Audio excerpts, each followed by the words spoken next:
स्वागतं वो महाभागा प्रियं किं करवाणि वः ब्रजस्य नामयं कश्चित् ब्रजस्य नामयं कच्चिद् ब्रूतागमनकारणम्।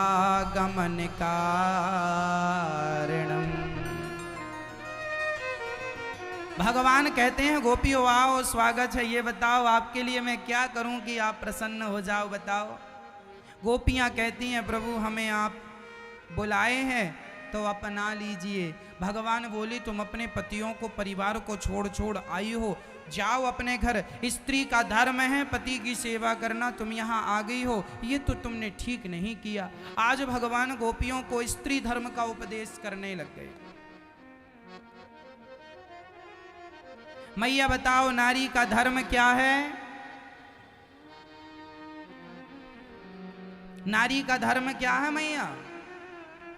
बोलो मैया, आप बताओ पत्नी का धर्म क्या है? बोलो मेरी माँ, बताओ मेरी माँ, नारी का धर्म क्या है? पति की सेवा करना। आप लोग तो बहुत सेवा करती होंगी मैया, आपके पति तो आप लोगों से बहुत खुश होंगे। रोज आप चरण दबाती होंगी, रोज आप सेवा करती होंगी। जय पति देवा।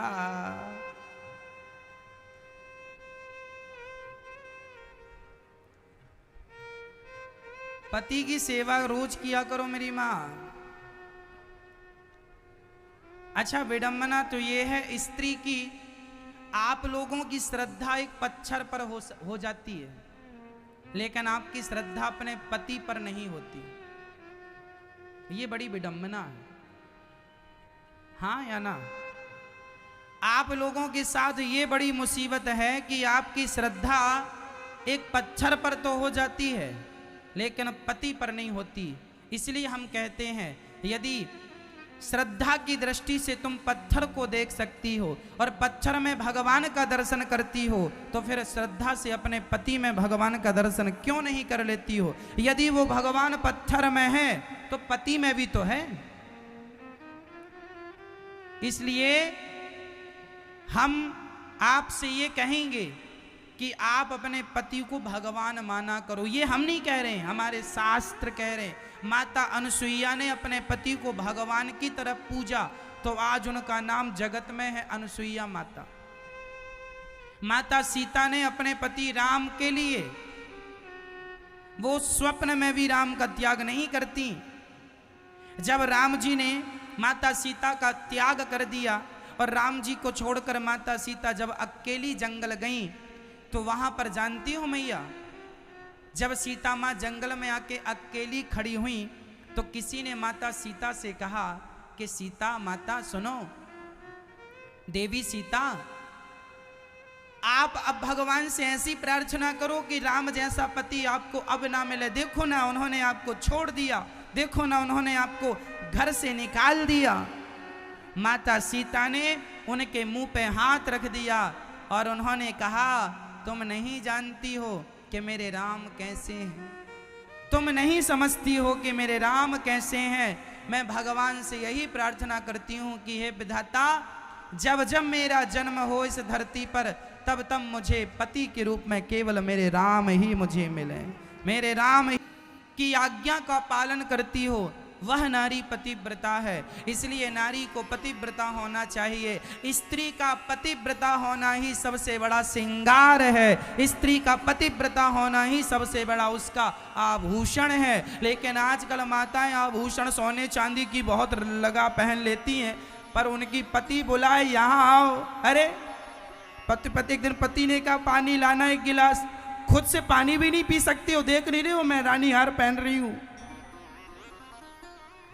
लो मतलब वो सोच रही है कि हम सोना चांदी पहन लेंगे तो हम सुंदर लगेंगे। समझाओ जरा इस पागल औरत को कि सोने चांदी से नारी की सुंदरता नहीं है, पति की सेवा से नारी की सुंदरता है। सती पतिव्रता नारी हो तो उससे सुंदर दुनिया में कोई स्त्री नहीं है। सबसे बड़ी सुंदरता आपकी पतिव्रता होना है। इसलिए नारी को कैसा होना चाहिए मेरी माँ? पतिव्रता, ये तो नारी का धर्म है। अब पुरुष का धर्म क्या है? पुरुष को भी पत्नी व्रता होना चाहिए। पुरुष को भी चाहिए कि वो अपनी पत्नी के सिवा किसी स्त्री, किसी नारी की तरफ आंख उठा करके ना देखे, ऐसा पुरुष होना चाहिए। यदि पत्नी सीता है तो पुरुष को भी राम बनना होगा, बिना राम के सीता तो मिल ही नहीं सकती। इसलिए पुरुष का धर्म है कि वो अपनी पत्नी का आदर करे, सम्मान करे, और पति हमेशा अपनी पत्नी का ध्यान रखे। पत्नी को कब किस चीज की आवश्यकता है, उस आवश्यकता, उस जरूरत को पति पूरा करे, और पति अपनी पत्नी का ध्यान रखे, उसके सुख में, उसके दुख में उसका सहयोग करे, उसके हर क्षण में उसका पति उसका सहयोग करे। ऐसा पति होना चाहिए। पति और पत्नी दोनों एक दूसरे के प्रति जीना शुरू कर दें। अच्छा, पति पत्नी में झगड़ा बहुत होता है। झगड़ा करने के लिए कितने लोग चाहिए? कम से कम कितने लोग चाहिए? यदि आप दो हैं तो झगड़ा होगा।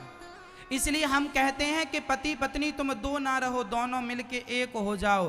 पत्नी कह दे कि मैं नहीं हूं, मैं तो आप हो गई, और आप कह दें कि मैं नहीं, मैं तुम हो गया। जब पत्नी पति की सेवा में पत्नी अपने आप को मिला देगी, जैसे मिश्री पानी में मिलकर पानी हो जाती है, जैसे नमक पानी में मिलकर पानी हो जाता है, ऐसे पत्नी पति में मिलकर स्वयं पति हो जाए। समझ लेना कि इसका पातिव्रत धर्म जीवित है, और ये बढ़िया नारी है। मतलब पति की इच्छा ही नारी की इच्छा हो, पुरुष की इच्छा ही नारी की इच्छा हो, और नारी की इच्छा ही पुरुष की इच्छा हो। ये समर्पण है। जब तुम दोनों एक दूसरे में समर्पण कर दोगे तो तुम दो नहीं रह जाओगे, एक हो जाओगे। और जिस दिन तुम पति पत्नी एक हो गए तो फिर झगड़ा होगा ही नहीं, क्योंकि झगड़ा एक में तो होता नहीं है, झगड़ा तो दो में होता है। झगड़ा के लिए कितने चाहिए? दो। और आपका झगड़ा इसलिए होता है पति पत्नी का, क्योंकि आप दो हैं। पति अलग जा रहा है, पत्नी अलग जा रही है। पत्नी कह रही है तुम जानवर हो,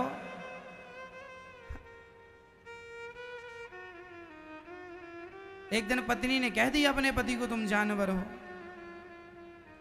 पति बड़ा समझदार था।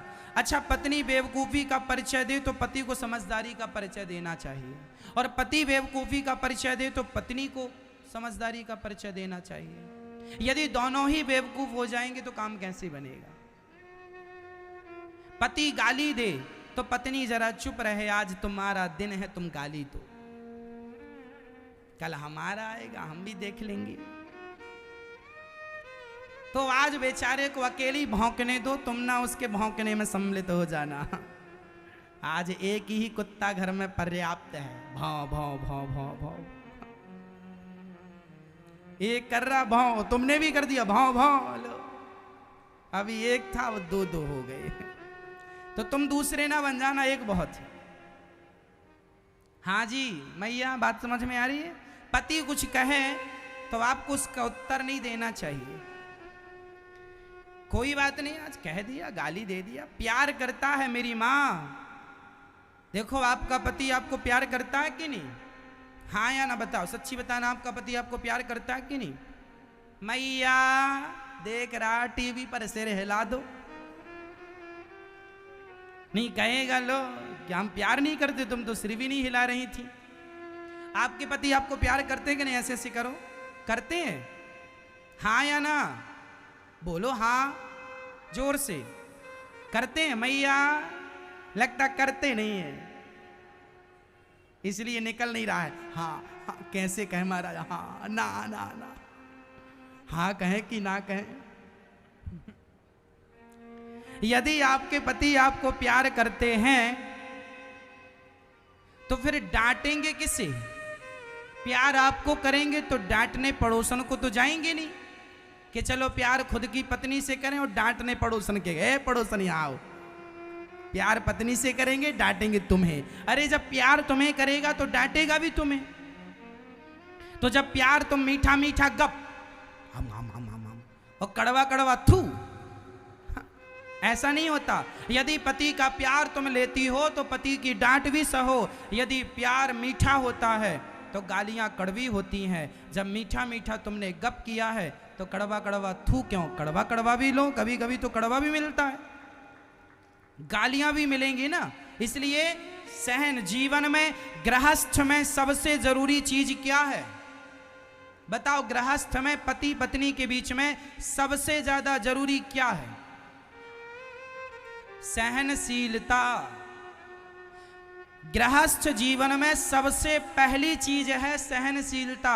यदि पत्नी सहन करना जानती है, पति सहन करना जानता है, तो आपकी गृहस्थी बढ़िया चलेगी। और जरा आप सहन करना नहीं जानते तो शादी के 1 साल के अंदर ही तलाक की नौबत आ जाएगी, क्योंकि आप तो सहन करना नहीं जानते। इसलिए हमें क्या करना पड़ता है? पति गाली दे तो सह लो भैया, और कई बार तो पत्नियां भी गाली देती हैं, वो भी सहन करना पड़ता है।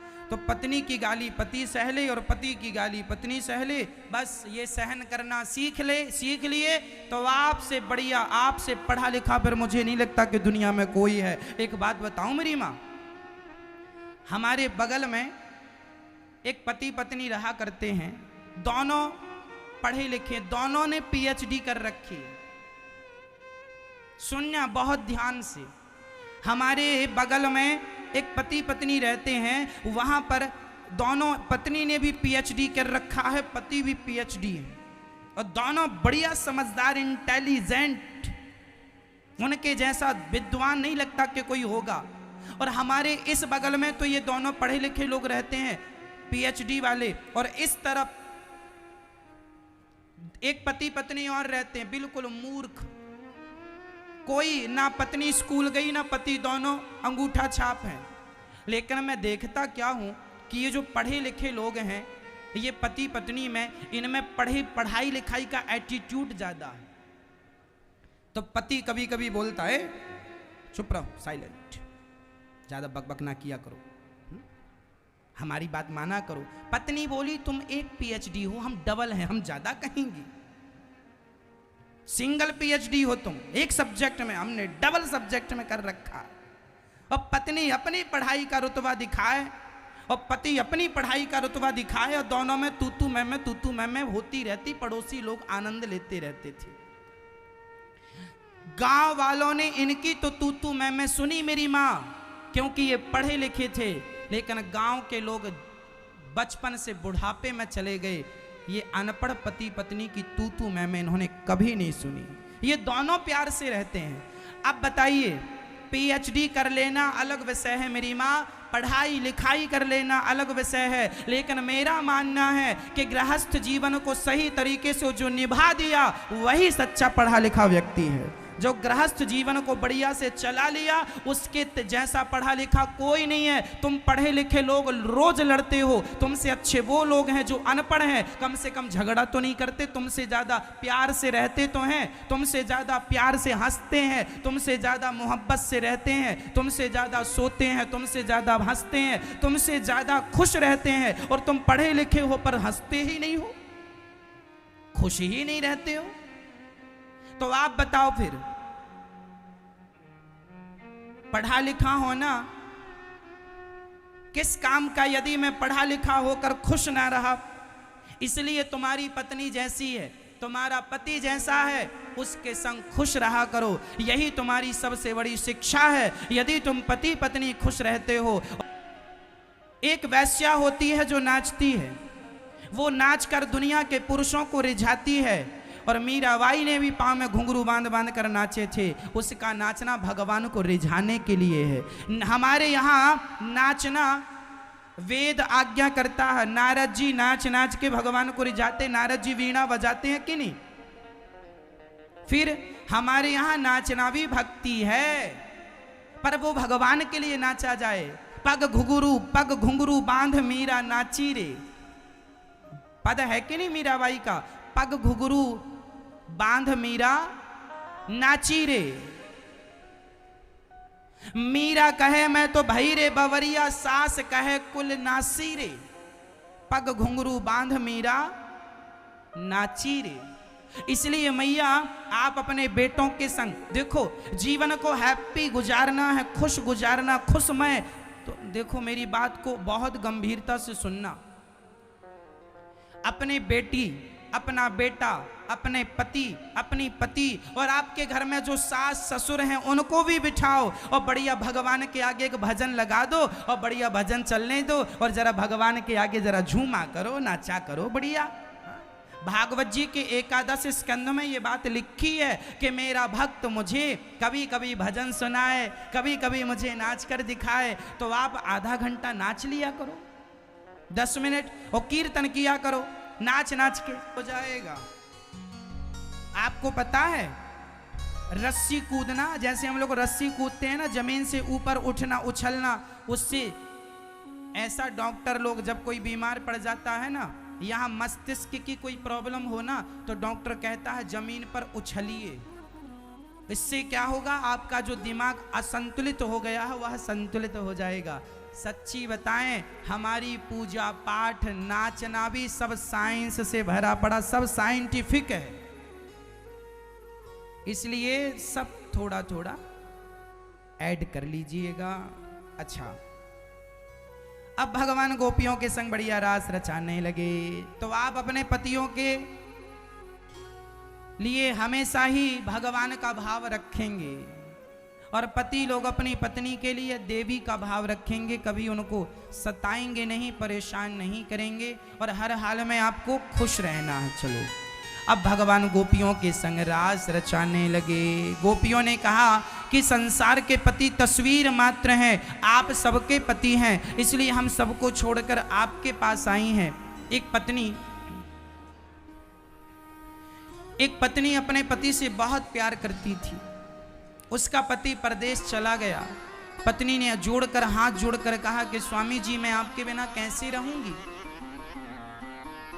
तो पति ने कहा कि मेरी तस्वीर ले लो, मैं नहीं रहूंगा तो मेरी तस्वीर को देखा करो, इसकी ही सेवा कर लिया करो मैं जान करके। अब पत्नी पति की फोटो रख के और उसकी पूजा करने लगी। 10 दिन बीत गए। एक दिन उसका पति आ गया और दरवाजे पे खड़ा होकर आवाज लगा रहा है। उस समय वो अपने पति के तस्वीर की आरती उतार रही थी, फोटो की पूजा कर रही थी। अब आप बताओ उसे क्या करना चाहिए? फोटो की पूजा पूरी करना चाहिए कि दरवाजा खोलना चाहिए पति के लिए? क्या करना चाहिए? हाँ, क्या करना चाहिए? दरवाजा, भगवान से गोपियों ने पूछा आप बताइए क्या करना चाहिए? भगवान ने कहा जब साक्षात पति खड़ा है तो फोटो की पूजा क्यों? फोटो तो तब तक थी जब तक साक्षात नहीं था। उसी तरह संसार के पति तो मात्र फोटो है, साक्षात पति तो परमेश्वर है। तुम हो एक अगोचर सबके प्राण पति। सबके रियल पति कौन है? भगवान। तो फिर ये जो संसार का पति है ये क्या है? ये फोटो, तस्वीर मात्र है। ये तब तक अच्छा है जब तक साक्षात नहीं आ जाता। साक्षात आएगा तो ये छूट जाएगा। गोपियों के इस भाव को देखकर भगवान रास रचाने लगे और गोपियों को आनंदित किया। गोपियों के संग रास रचाए। अच्छा, तभी गोपियों को अहंकार आ गया, देखो तो हम कितनी सुंदर हैं, हमारे संग भगवान नाच रहे हैं। ये अहंकार नाम की जो बीमारी है ना मैया, ये बड़ी खतरनाक है। अहंकार आ जाए तो सब नाश हो जाता है। अहंकार नहीं आना चाहिए। अच्छा, आप लोगों को अहंकार है या नहीं? मैया, काहे का अहंकार है आपके पास? हमें कभी अहंकार नहीं करना चाहिए मेरी माँ। क्या है ऐसा हमारे पास जिसका हम अहंकार करें? बताओ क्या? गाड़ी बंगले का अहंकार करती हो मैया? करते हो भैया? रावण की लंका सोने की थी, जिसकी लंका सोने की थी उसका अहंकार नहीं चला मेरी माँ। तो हमारे और आपके घर तो मिट्टी के हैं, हमारा और आपका अहंकार चलेगा। इसलिए हमें अहंकार बिल्कुल नहीं करना चाहिए। किस बात का अहंकार करोगे? शरीर का।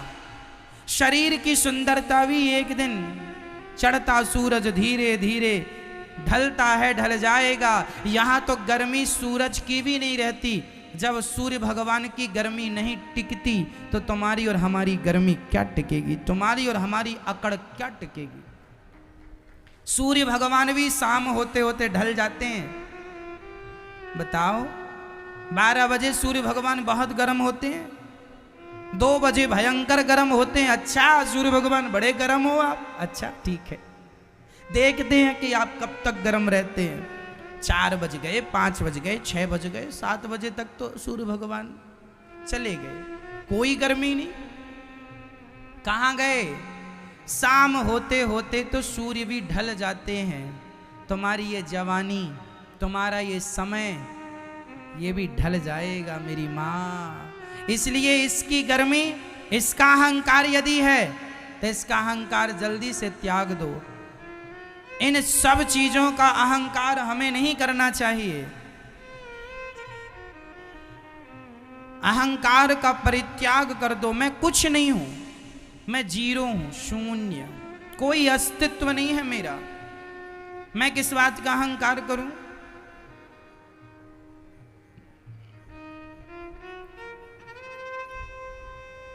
एक बार एक गाड़ी के नीचे कुत्ता चल रहा था, बैलगाड़ी के नीचे, छकड़े के नीचे। वो कुत्ता सबसे यही कहता, देखो गाड़ी हम चला रहे हैं, देखो गाड़ी हम चला रहे हैं, देखो गाड़ी हम चला रहे हैं। तभी वहां से गधा निकला। गधा बोला, गाड़ी तुम चला रहे हो तो रुको, स्टॉप। कुत्ता रुका, अकस्मात गाड़ी भी रुक गई। थोड़ी देर बाद गधे ने कहा चलो। कुत्ता चला, गाड़ी भी चल पड़ी। अब कुत्ते को कन्फर्म हो गया कि गाड़ी हम ही चला रहे हैं, जबकि गाड़ी कुत्ता नहीं चला रहा था। गाड़ी कौन चला रहा था? गाड़ी तो बैल चला रहे थे। बैलों के कंधे पे गाड़ी थी, गाड़ी तो बैल चला रहे थे। ये कुत्ता जबरदस्ती अपनी छाती पीट रहा, मैं गाड़ी चला रहा, मैं गाड़ी चला रहा। बस उसी कुत्ते की तरह हालत है हम सबकी। हम सबकी गाड़ी भगवान चला रहे हैं, लेकिन हम उसी कुत्ते की तरह ये कह रहे हैं ये गाड़ी हम चला रहे हैं, ये हमने किया, ये हमने किया, ये हमने किया, ये हमने किया। मैया कहती है, माँ कभी कभी बच्चों से कहती, हम ना बना के खवाते तुम भूखे मर जाते। वाह मम्मी, तुम ना बना के खिलाती तो तुम्हारे बच्चे भूखे मर जाते। तो तुम ही मर के देख लो कि तुम्हारे बच्चे मरते हैं कि नहीं। जिनकी मम्मियां नहीं हैं, क्या उनके बच्चे मर गए? कि तुम्हारे ना रहने पे तुम्हारे बच्चे मर जाएंगे? किसी का पालन तुम नहीं करते हो, किसी का पालन हम नहीं करते हैं। बताओ, हम सबके पालनहार कौन है? भगवान है। इसलिए समर्पण कर दो। नाथ मैं आपकी हूं, आप मेरे हैं, मैं आपका हूं, आप मेरे हैं। अहंकार भरी बातें शोभा नहीं देती। आप कितना भी अहंकार कर लो, कितनी भी डींगे मार लो, कोई फायदा नहीं है, है ना। झूठी डींगों से क्या होगा? कहते रहो।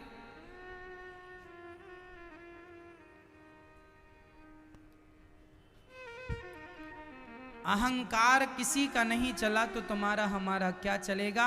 हम भगवान के हैं, बस मान लो। यदि हम आज तरक्की कर रहे हैं तो हम अपनी मेहनत की बल पर नहीं मेरी माँ, भगवान चाह रहे हैं इसलिए आप तरक्की कर रहे हैं। वो नहीं चाहेंगे तो आप तरक्की नहीं करेंगे।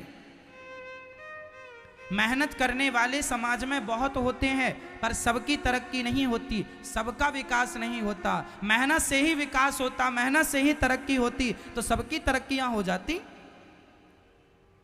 माना की मेहनत भी है, परंतु मेरी माँ, मेहनत के साथ साथ जब तक भगवान की कृपा ना हो तब तक आदमी कुछ नहीं कर सकता। मैं तो रोटियां भी खाता हूं तो ईश्वर का धन्यवाद देकर खाता हूं, विधाता ये आपकी कृपा की खा रहा हूं। मेरी मेहनत तो इतनी भी नहीं है कि मैं 2 रोटियां खा के अपना पेट भर सकूं।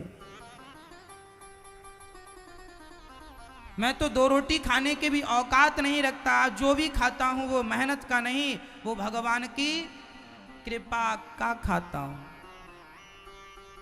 मेरी गाड़ी मेरी मेहनत से नहीं चल रही है, मेरी गाड़ी तो भगवान की कृपा, भगवान चला रहे हैं। इसलिए आप लोग भी आज ये विचार बना लो और आज आप लोग भी ये कह के जाना कि बिहारी जी आज से हम अपने गाड़ी, जैसे अर्जुन ने अपने गाड़ी की डोर आपको दी, ऐसे हम भी अपने गाड़ी की डोर आपको सौंपते हैं। अब आप जानो और आपका काम जाने। हम निश्चिंत हो जाते हैं। जो होगा हुई है सोई जो राम रचि राखा। जो होना होगा वो होगा, होनी तो होके रहे अनहोनी ना होए, और जाको राखे राम जी मार सके ना।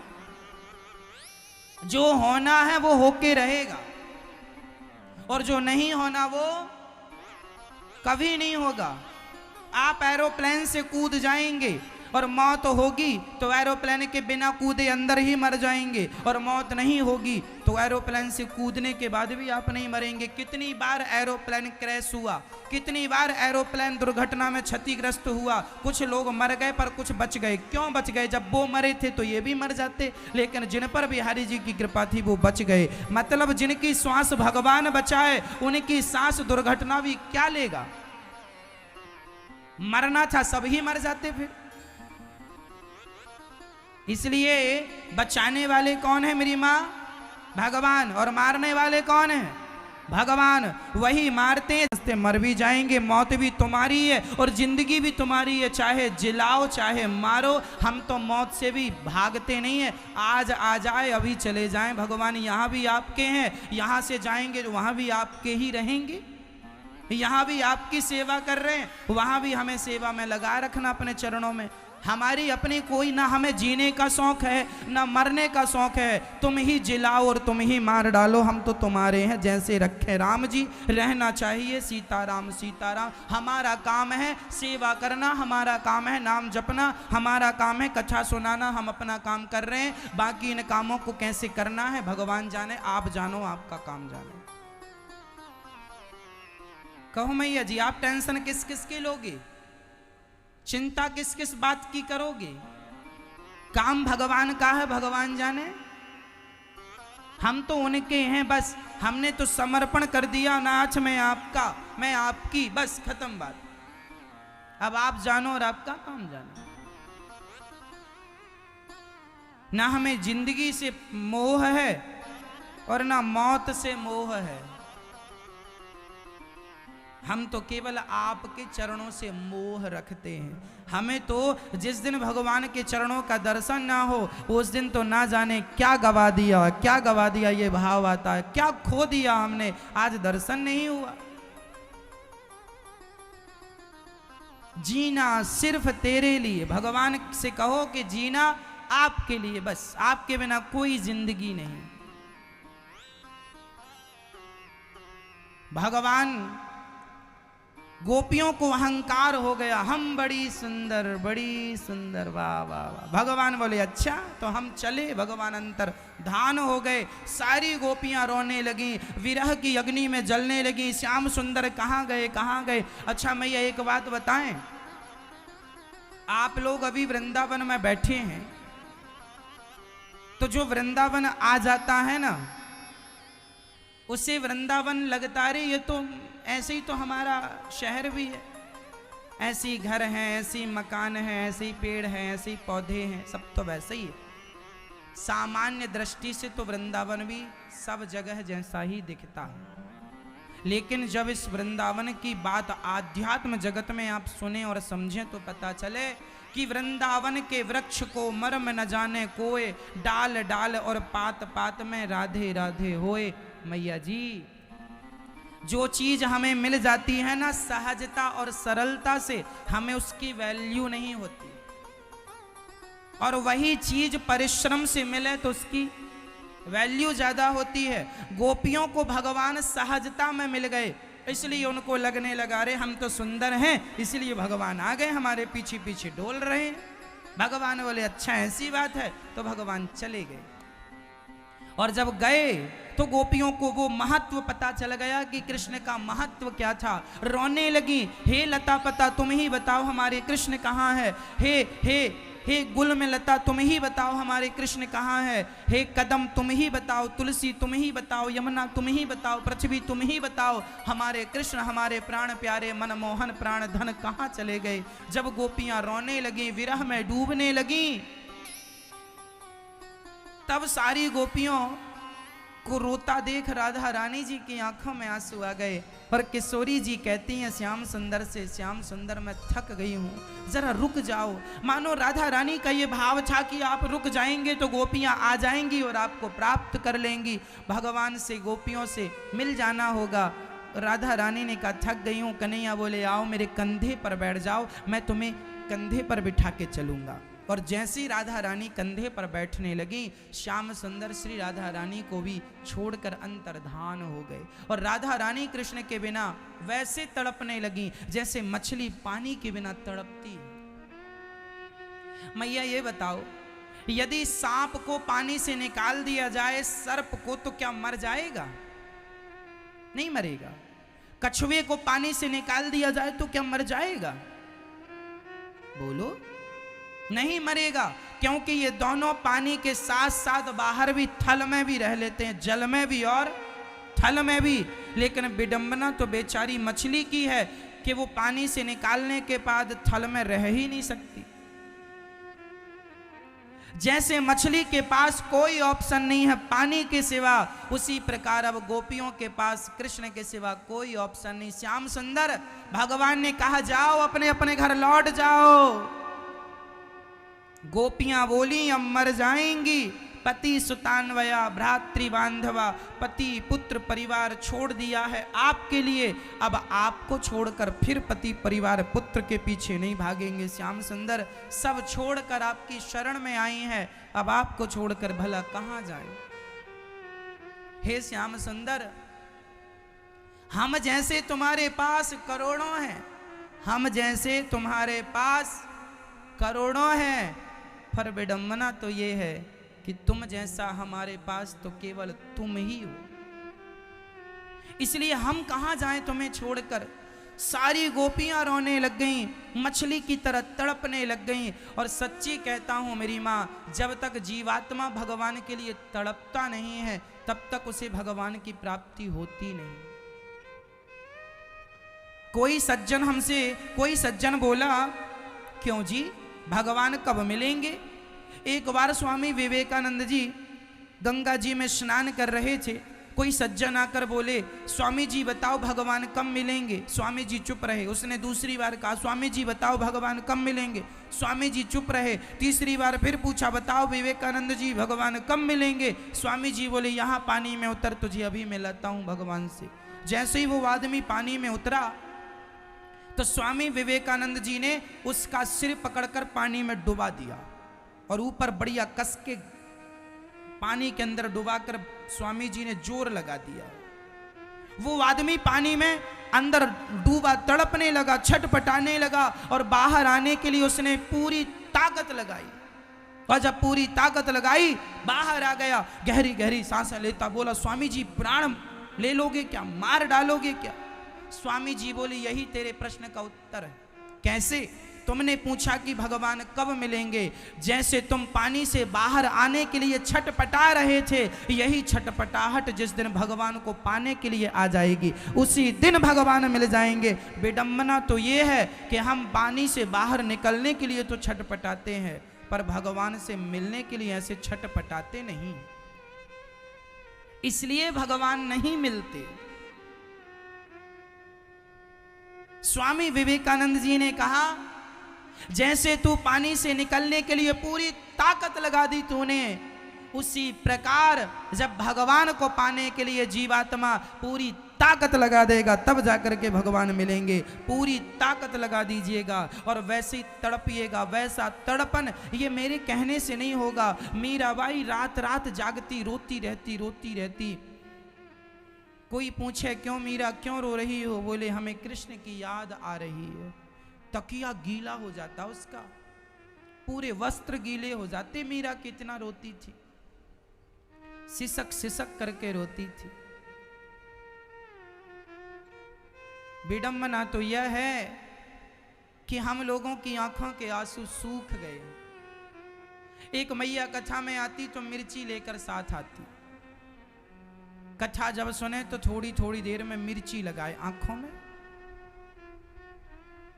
और रोए, खूब रोए।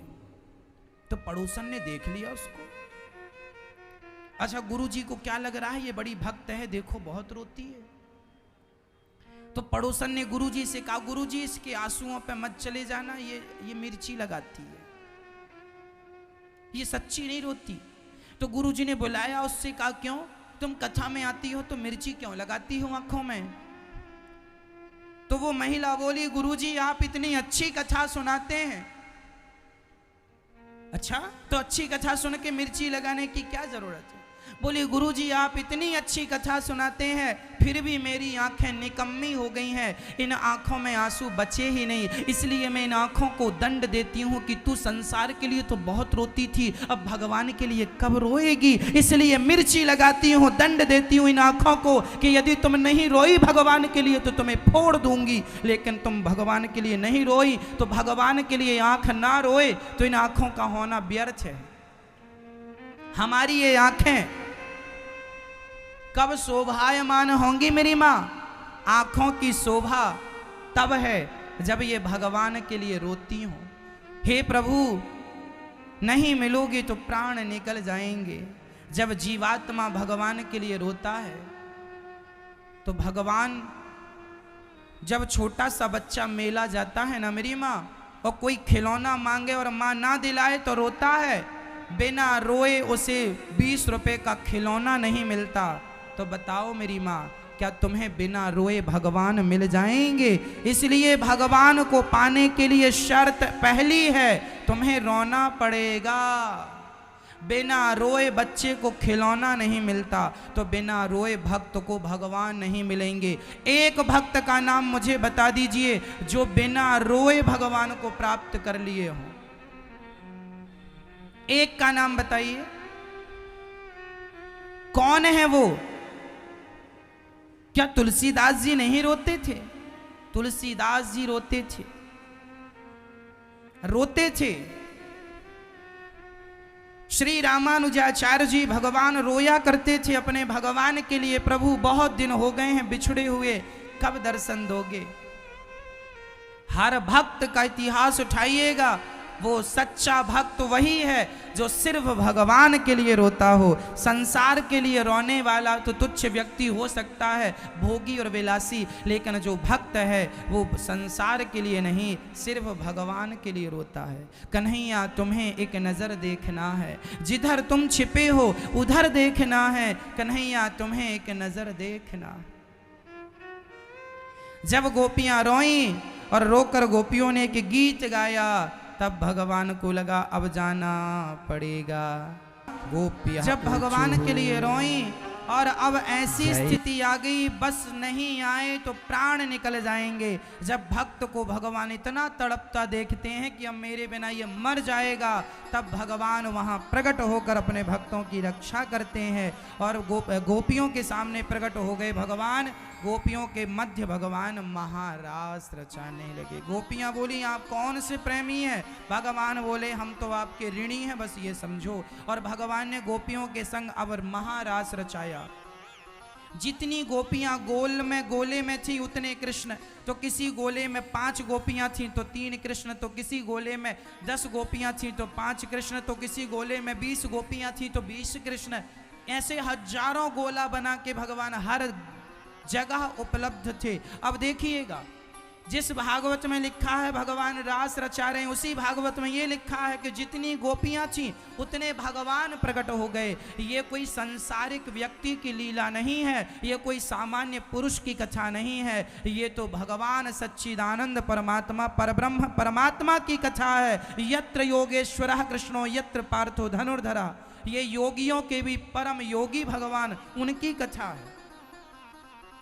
उन्होंने महारास रचाया और जब रास रचाने लगे, गोपियां ताता थैया करके थिरकने लगी, नाचने लगी। आइए जरा हम भी ठाकुर जी की रास में एक भजन सुनाए ताकि ठाकुर जी बढ़िया से रास रचावें। उस रास में शंकर जी भी आए, नारद जी भी आए, प्रहलाद जी भी आए, जो भी वीआईपी भक्त थे सब पधारे हैं। आप लोग भी जरा भक्ति करके वीआईपी बन जाओ, फिर आप भी जाया करोगे रास में। जिनके बच्चे आकर के अपनी माँ को वापस भी ले जा चुके हैं, जिन बच्चों का कथा के द्वारा हृदय परिवर्तित हो गया और वो अपनी माँ को लेकर गए, जो बच्चे अपनी माँ को लेने आते हैं ना, वो अपनी माँ को लेकर जब जाते हैं तो हम उनसे कहते हैं भैया आओ, माँ को लेकर जा रहे हो, आओ हम टीवी के द्वारा आपका सबसे परिचय कराएं। तो वो लोग कहते हैं महाराज जी लोग हमें क्या कहेंगे कि बताओ हमने अपनी माँ को घर से निकाल दिया, हम पर लोग कहीं टीका टिप्पणी ना करें, कहीं हमारा सम्मान में कोई ठेस ना लगे, इसलिए वो बच्चे यहाँ मंच में आने से बचते हैं।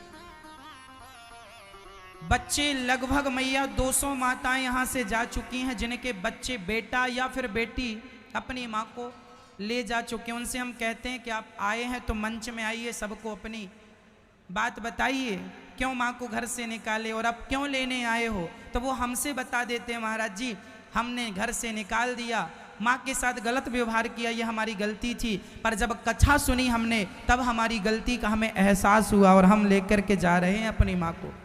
वो मंच में इसलिए नहीं आ पाते क्योंकि वो अपनी मान सम्मान इज्जत के कारण कहीं उनको कोई कुछ कहे ना, इसलिए। तो यहाँ 200 माताओं के जाने पर भी यहाँ 200 वृद्ध माताएं रहती हैं, 200 प्लस माताएं, 1000 माताएं रह सकें। आप देख रहे हैं ना रोज कोई ना कोई माँ आती है ना। आप जब से कथा सुन रहे होंगे लगभग अभी वर्ष भर से, तब से आप देख रहे होंगे रोज कोई ना कोई माँ आती है, शायद कोई दिन खाली जाता हो। तो ये माएँ जब आती हैं तो यहाँ आश्रम तो पैक हो गया है, फिर दास ने किराए से ले रखा है माँओं के लिए, और एक आश्रम जल्दी बन रहा है। आपसे यही प्रार्थना है कि आप भी एक कमरा बनवा कर इन माँओं को समर्पित कीजिएगा, ताकि आपकी छाँव में ये वृद्ध माएँ बचा हुआ जीवन गुजारें। और भक्तों में आपसे एक बात कहूँगा कि आप लोग जहाँ अपने गांव से सुन रहे हैं, शहर में हैं, गांव में हैं, अपने जहाँ भी आप हो, आपको यदि मेरी बातों पर मैं सेवा करता हूँ माँओं की, मुझे प्रमाण देने की ज़रूरत नहीं है। फिर भी यदि आपको संदेह है तो आप वृंदावन आइए, यहाँ जो भी हम सेवाएं करते हैं वो सबकी आंखों के सामने खुली सेवाएं हैं।